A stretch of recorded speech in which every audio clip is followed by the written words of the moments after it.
नारायण भक्तों, आज के इस अत्यंत पावन और मंगलकारी अवसर पर आप सभी का हृदय से अभिनंदन है। आज हम पौष मास की उस दिव्य पूर्णिमा की चर्चा कर रहे हैं जिसे शास्त्रों में मोक्षदायिनी और पुण्य फल प्रदायिनी माना गया है। माताओं और बहनों, हिंदू धर्म के पंचांग में हर महीने की पूर्णिमा का अपना महत्व है, लेकिन पौष पूर्णिमा का स्थान सबसे विशिष्ट है क्योंकि यह वह समय होता है जब सूर्य देव और चंद्रमा का मिलन हमारे आध्यात्मिक और भौतिक जीवन में संतुलन लाता है। इस दिन का स्नान केवल शरीर की शुद्धि नहीं है, बल्कि यह हमारी आत्मा पर लगे जन्म जन्मांतर के मैल को धोने का एक सुनहरा अवसर है। इस पावन तिथि से ही संगम के तट पर माघ मेले की शुरुआत होती है, जहां देवता भी अदृश्य रूप में स्नान करने पधारते हैं। आज के इस विशेष सत्र में मैं आपके लिए पौष पूर्णिमा की वह प्राचीन और हृदय स्पर्शी पौराणिक कथा लेकर आई हूँ, जिसे सुनने मात्र से दरिद्रता का नाश होता है और सूनी गोद भर जाती है। आप सभी से निवेदन है कि आप काम छोड़कर कुछ समय के लिए शांत चित्त होकर बैठ जाएं और भगवान श्री हरि विष्णु तथा माता लक्ष्मी का ध्यान करते हुए इस अमृतमयी कथा का श्रवण करें, क्योंकि श्रद्धा से सुनी गई एक एक पंक्ति आपके जीवन में सकारात्मक परिवर्तन ला सकती है। प्राचीन काल की बात है। भारतवर्ष के कांचीपुरम नामक एक भव्य और समृद्ध नगर में धनेश्वर नाम का एक ब्राह्मण निवास करता था। धनेश्वर वेदों का ज्ञाता, धर्मपरायण और अत्यंत दयालु व्यक्ति था। उसकी पत्नी का नाम रूपवती था, जो अपने नाम के अनुरूप ही सुंदर और गुणों की खान थी। वह सुबह शाम तुलसी की सेवा करती, अतिथियों का सत्कार करती और पति की सेवा को ही अपना परम धर्म मानती थी। धनेश्वर के पास सुख सुविधाओं की कोई कमी नहीं थी। उसके भंडार अन्न से भरे थे और तिजोरियाँ स्वर्ण मुद्राओं से, लेकिन उनके जीवन के आंगन में एक गहरा सन्नाटा पसरा हुआ था। उनकी कोई संतान नहीं थी। विवाह के कई वर्ष बीत जाने के बाद भी जब उनके घर में किसी बालक की किलकारी नहीं गूंजी, तो धनेश्वर का मन उदास रहने लगा। समाज की रीत भी बड़ी अजीब है भक्तों। लोग धनेश्वर को देखते ही अपना रास्ता बदल देते थे और उसे निसंतानी या बाँझ कहकर अपमानित करते थे।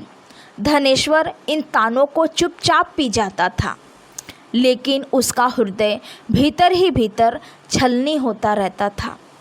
एक दिन की बात है, धनेश्वर के द्वार पर एक तेजस्वी योगी पधारे। उनकी आंखों में दिव्य चमक थी और मुख पर अपूर्व तेज था। धनेश्वर ने बड़े उत्साह के साथ योगी महाराज का स्वागत किया, उनके चरण पखारे और उन्हें स्वर्ण थाली में 56 भोग अर्पित किए। लेकिन जैसे ही योगी भोजन करने के लिए बैठे, उन्होंने अचानक हाथ पीछे खींच लिया। योगी की आंखों में करुणा और दुख के भाव थे। धनेश्वर ने घबराकर पूछा, हे महात्मन, क्या मुझसे कोई अपराध हुआ है? क्या भोजन में कोई कमी है?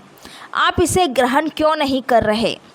योगी ने गहरी लंबी सांस ली और अत्यंत धीमे स्वर में कहा, हे वत्स, शास्त्र कहते हैं कि जिस घर में कोई संतान नहीं होती, उस घर का अन्न ग्रहण करने से पुण्य का क्षय होता है। तुम्हारे पास धन तो बहुत है, लेकिन तुम्हारे भाग्य में पितृ ऋण चुकाने वाला कोई पुत्र नहीं है। निसंतानी के घर का भोजन ग्रहण करना पाप के समान माना गया है, इसीलिए मैं यह अन्न स्वीकार नहीं कर सकता। योगी की यह बात धनेश्वर के कान में पिघले हुए शीशे की तरह लगी। वो फूट फूट कर रोने लगा और योगी के चरणों में गिरकर अपनी मुक्ति का मार्ग पूछने लगा। धनेश्वर की व्याकुलता देखकर योगी का कोमल हृदय पसीज गया। उन्होंने धनेश्वर को उठाते हुए कहा, पुत्र दुखी मत हो। प्रारंभ को बदला जा सकता है यदि भक्ति में शक्ति हो। तुम वन में जाओ और आदि शक्ति माँ चंडिका की आराधना करो। वह जगत जननी है, वही तुम्हारी सूनी गोद भर सकती है। धनेश्वर ने योगी की आज्ञा शिरोधार्य की और घर लौटकर रूपवती को सब बताया। रूपवती ने भी उसे साहस दिया और कहा कि प्रभु की शरण में जाने से बड़ा कोई सुख नहीं है। धनेश्वर घने जंगल में एक ऊंचे पर्वत पर चला गया। वहाँ उसने भीषण गर्मी, कड़ाके की ठंड और मूसलाधार बारिश की परवाह किए बिना केवल वायु भक्षण कर तपस्या शुरू की। कई महीनों तक वह एक पैर पर खड़ा होकर माँ माँ पुकारता रहा। उसकी भक्ति इतनी प्रगाढ़ थी कि इंद्र का सिंहासन भी डोलने लगा। अतः एक दिन पर्वत की गुफाओं से दिव्य प्रकाश पुंज निकला और साक्षात माँ चंडिका सिर पर सवार होकर प्रकट हुई। देवी के दर्शन पाकर धनेश्वर धन्य हो गया। माँ ने कहा, उठो पुत्र, मैं तुम्हारी कठिन तपस्या से प्रसन्न हूँ, मांगो तुम्हें क्या चाहिए। धनेश्वर ने रुंधे हुए गले से कहा, माँ मुझे केवल संतान का सुख चाहिए ताकि मेरा वंश चल सके और मुझे समाज के ताने न सुनने पड़े। देवी माँ ने करुणा भरी दृष्टि से उसकी ओर देखा और कहा, धनेश्वर तुम्हारे भाग्य की रेखाएं कहती हैं कि तुम्हारी कोई संतान नहीं होनी थी, परंतु तुम्हारी तपस्या ने विधि के विधान को चुनौती दी है। मैं तुम्हें पुत्र का वरदान तो देती हूँ, लेकिन एक शर्त है। तुम्हारा पुत्र अत्यंत विद्वान और गुणी होगा, परंतु वह अल्प आयु होगा। उसकी आयु केवल 16 वर्ष ही निश्चित होगी। यह सुनकर धनेश्वर के मन में दर्द उत्पन्न हुआ। एक और पुत्र प्राप्ति की खुशी थी, तो दूसरी ओर उसके जल्दी बिछड़ जाने का गम। फिर भी उसने सोचा कि संतानहीन मरने से अच्छा है कुछ समय के लिए ही सही पिता कहलाने का गौरव प्राप्त हो। देवी ने उसे एक दिव्य आम का फल दिया और कहा कि इसे अपनी पत्नी को खिला देना। धनेश्वर खुशी खुशी घर आया और उसने वह फल रूपवती को दे दिया। कुछ समय पश्चात रूपवती गर्भवती हुई और 9 महीने बाद उसने एक परम तेजस्वी बालक को जन्म दिया।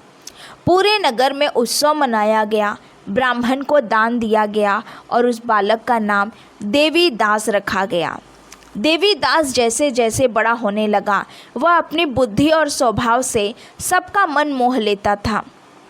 वह वेद पुराणों का ज्ञाता बन गया, लेकिन माता पिता की आंखों के पीछे हमेशा एक डर छिपा रहता था। जब देवीदास 15 वर्ष का हुआ तो धनेश्वर को देवी का वह वचन याद आने लगा कि 16वें वर्ष में उसकी मृत्यु निश्चित है। उसने सोचा कि यदि बालक की मृत्यु मेरे आंखों के सामने हुई तो मैं सहन नहीं कर पाऊंगा। इसीलिए उसने अपने साले को बुलाया और कहा कि तुम देवीदास को शिक्षा के लिए काशी ले जाओ। धनेश्वर ने मामा को गुप्त रूप से बहुत सारा धन दिया और निर्देश दिया कि रास्ते में जहाँ भी रात बिताओ वहाँ सुंदर मंडप सजाकर यज्ञ करना, ब्राह्मणों को भोजन कराना और दीपदान करना। मामा भांजे काशी की ओर प्रस्थान कर गए। मार्ग में एक बहुत ही सुंदर नगर आया जहाँ के राजा की पुत्री का विवाह होने वाला था।